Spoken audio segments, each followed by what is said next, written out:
تمسك بحبل الله واتبع الهدى ولا تك بدعيا لعلك تفلح ودن بكتاب الله والسنن التي. الحمد لله رب العالمين، وصلى الله على محمد وعلى آل محمد وسلم تسليما كثيرا. waxaan yaro tanbiihinayaa mas'alo kolley maalmahan kolley aad loo hadalhayay baa jirtay dadka qaarkoodna ay yidhaahdeen mudaaharaad iyo waxa la sameeyo. masaladii ilaahay waa sahlay, mashaayikh badan baa u naseexeeyey kolley madaxda oo qaarkoodna ay u tageen oo ay la hadleen, qaarkoodna ay bayaanno soo saareen. yaday fiican tahay marka hore in lagu horeeyo nasiixada gaarka. nasiixadii gaarkaana waa la sameeyey, waa loo nasteexeeyey. wadaadada qaar oo bayaanno ka soo saarayna waa jiraan. qadaayaadka noocaasina waxa weeye waa masalo kolley dee diin ku saabsan in la ilaaliyo diinta waa tahay. waana dhici kartaa dee waa bashar, cidda madaxdii oo qalad iyo sax mid waliba waa ka suuragal. garasho waabaa jiri kara, yacni qaldan kalaa jiri kara, wax waliba markaa waa suurtoobi kartaa. ruuxuna markaa macsuum ma aha, laakiin umuuraha diinta kolley in culammada marka hore lagala tashado ayaa saxdu tahay, oo aan lagu tallaabsan intaan culammada lagala tashan ama culammada aan la weydiin. sida saxdii markaa saas yadaabay markaa ahayd. laakiin calaa kulli xaal qadiyaddii waa la istidraakay, waana markaa waxa weeye kiniisaddii waa la xidhay, gabadhiina waa la masaafuriyey sida ay markaa kolley madaxda qaarkood ay sheegeen. marka barnaamijkii sidaas ayaa loo rokiyey, xidhitaan baana lagu celiyey markaa kiniisaddii. bilaadka islaamka ana in kiniisada laga dhisaa ma bannaana, oo weliba suurada ku saabsan beled iyo magaalooyin muslimiintu ay magaaleeyeen oo ay magaalo ka yeeleen kiniisad in laga dhisaa ma bannaana biijmaaci ahlicilmi. maaha masalo marka waxa weeye qawi iyo qiil dhex taalla, masalo raajix iyo marjuux kale dhex taalla ma aha. waa mas'alo ijmaacu ahlilcilmi uu ku sugan yahay oo culammadu dhammaan isku waafaqsan yihiin, wax khilaafina aanu ku sugnayn. suwarka qaarkood oo aan beledkeenna xaasil ku ahayn oo culammada qaarkood khilaaf geliyeen waa jirtaa, oo beledada ay ku dhaqan yihiin dad gaalo ah oo ahlu dimmi ay ku nool yihiin oo muslimiinta ku hoos nool oo axkaamta islaamku ku dareerto, ahlu dimmaa la yidhaahdaa. kuwaasi markaa beledkay ka jiraan oo kale, qaryooyinka iyo tuulooyinka yaga u gaarka ah, culammada qaarkood baa waxay yidhaahdeen kiniisad inay ka dhistaan waa loo oggolaanaya, oo xanafiyada qolyaha la yidhahdaa loo nisbeeyay inaysaa yidhahdeen. ee iyaga laftooda jamaahiiru ahlilcilmi waxay qabaan inaan kuwaa laftooda qaryada ay la gaarka yihiin, iyagu gaar u degan yihiin ee beledka islaamka ah ka mida, inaan loo oggolaanaynin inay kiniisad ka dhistaan. kiniisaddii hore ee jirtay haddii waxa weeye beledka xoog lagu qabsado muslimiintu ku furteen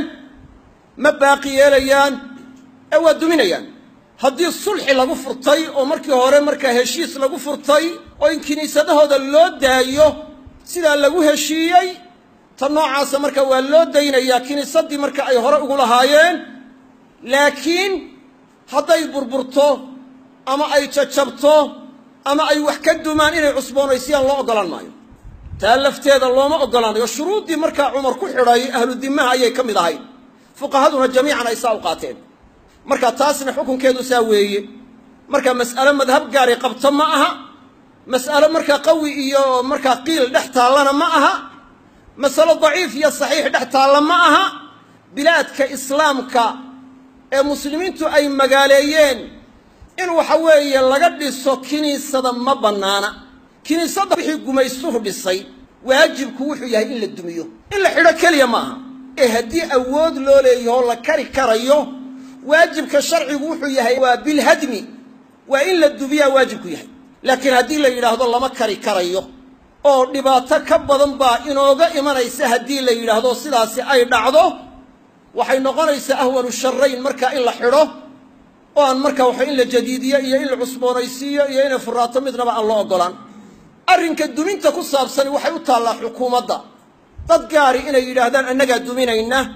ama tasarufaad fardi ah lagu sameeyo cidi iska dumiso yadaan cid kala tashan oo aan xukuumaddii marka arrinkaa aynay samayn, yadana in lagu tallaabsadaa ma bannaana. waa ifti'aad markaysaa cala alxukuuma, waa xukuumaddii oo markaa shaqadeedii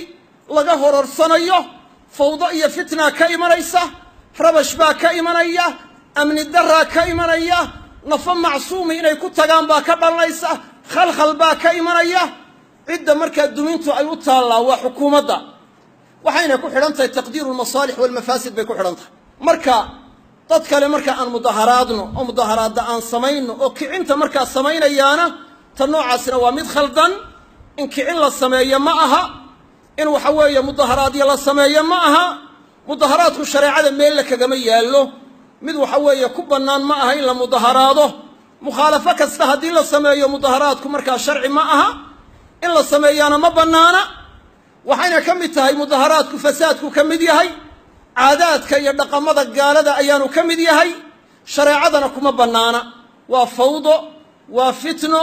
waa fasaad waa isdhexyaac waa kala amar qaadasho la'aan khalkhal baa ka imanaya nafo macsuumaa ku baxaya dhiig baa ku daadanaya hanti baa lagu burburinayaa marka dadka la kiciyo ay mudaharaadaan lama xadayn karo lama dabdin karo oo lama odhan karo mudaharaad silmiyaan anigu samaynayaa inuu nabadgelyo noqon doono adigu ma ogid wixii marka waxa weeye khalkhal iyo fasaad iyo fawdo iyo fitno keenayana in la sameeya ma bannaana caadaadkii iyo dhaqamadii gaalada inay ka mid tahay waana shay xaaraana waa tashabbuh gaaladii la shabbahayo mudaharaadka la samaynaya nabiguna wuxuu yidhi sala allahu alayh wasalam man tashabbaha biqawmin fahuwa minhum ka qolo isu ekaysiya iyagu ka mid yahay waa tashabbuh gaaladii la shabbahayo in la ysu ekaysiyaa ma bannaana mas'alada caynkaasa waxaan yaro baraarujinayaa uun fawdada iyo fitnada ha laga taxadiro tasarruf fardi oo cid gaari samayso oo ay tidhaahdo waa duminaynaa haddii xukuumaddu dumi weydayna yaan lagu tallaabsan ta noocaasi sharci ma aha cidda waxa weeye arrinku u yaallaa haddii awood loo yeesho waa marka xukuumadda weeye marka waxa weeye cid kale arrinkaa iskagama tallaabsan karto waxaana markaa ka dhalanaya fasaad iyo fawda ayaa ka dhalanaya wallahu laa yuxibu alfasaad ilaahayna fasaadka ma jecla marka waxa weeye fasaadka waa in laga taxadiraa waa in la iska ilaaliyaa waxyaalaha gaalada lagu shabbahayana waa in aad iyo aad la ysaga jiraa waa in marka waxa weye la ilaaliyaa nicmada amniga waa in la dhowrtaa ilaahayna loogu shukri naqaa wixii qaladee dhacana waa in la ysaga naseexeeya oo la ysu sheegaa wajazaakum allahu khayran nafo macsuumi inay ku tagaan baa ka dhalanaysa khalkhal baa ka imanaya cidda markaa dumintu ay u taallaa waa xukuumadda waxayna ku xidhan tahay taqdiiru almasaalix waalmafaasid bay ku xidhan tahay marka dad kale marka aan mudaharaadno oo mudaharaadda aan samayno oo kicinta markaa samaynayaana ta noocaasina waa mid khaldan in kicin la sameeyo ma aha in waxa weeye mudaharaadyo la sameeyo ma aha mudaharaadku shareecada meel la kagama yaallo mid waxa weeye ku bannaan ma aha in la mudaharaado mukhaalafo kasta haddii la sameeyo mudaharaadku markaa sharci ma aha in la sameeyaana ma bannaana waxayna ka mid tahay mudaharaadku fasaadku ka mid yahay caadaadka iyo dhaqamada gaalada ayaanu ka mid yahay shareecadana kuma bannaana waa fawdo waa fitno waa fasaad waa isdhexyaac waa kala amar qaadasho la'aan khalkhal baa ka imanaya nafo macsuumaa ku baxaya dhiig baa ku daadanaya hanti baa lagu burburinayaa marka dadka la kiciyo ay mudaharaadaan lama xadayn karo lama dabdin karo oo lama odhan karo mudaharaad silmiyaan anigu samaynayaa inuu nabadgelyo noqon doono adigu ma ogid wixii marka waxa weeye khalkhal iyo fasaad iyo fawdo iyo fitno keenayana in la sameeya ma bannaana caadaadkii iyo dhaqamadii gaalada inay ka mid tahay waana shay xaaraana waa tashabbuh gaaladii la shabbahayo mudaharaadka la samaynaya nabiguna wuxuu yidhi sala allahu alayh wasalam man tashabbaha biqawmin fahuwa minhum ka qolo isu ekaysiya iyagu ka mid yahay waa tashabbuh gaaladii la shabbahayo in la ysu ekaysiyaa ma bannaana mas'alada caynkaasa waxaan yaro baraarujinayaa uun fawdada iyo fitnada ha laga taxadiro tasarruf fardi oo cid gaari samayso oo ay tidhaahdo waa duminaynaa haddii xukuumaddu dumi weydayna yaan lagu tallaabsan ta noocaasi sharci ma aha cidda waxa weeye arrinku u yaallaa haddii awood loo yeesho waa marka xukuumadda weeye marka waxa weeye cid kale arrinkaa iskagama tallaabsan karto waxaana markaa ka dhalanaya fasaad iyo fawda ayaa ka dhalanaya wallahu laa yuxibu alfasaad ilaahayna fasaadka ma jecla marka waxa weeye fasaadka waa in laga taxadiraa waa in la yska ilaaliyaa waxyaalaha gaalada lagu shabbahayana waa in aad iyo aad la ysaga jiraa waa in marka waxa la ilaaliyaa nicmada amniga waa in la dhowrtaa ilaahayna loogu shukri naqaa wixii qaladee dhacana waa in la ysaga naseexeeya oo la ysu sheegaa wa jazaakum allahu khayran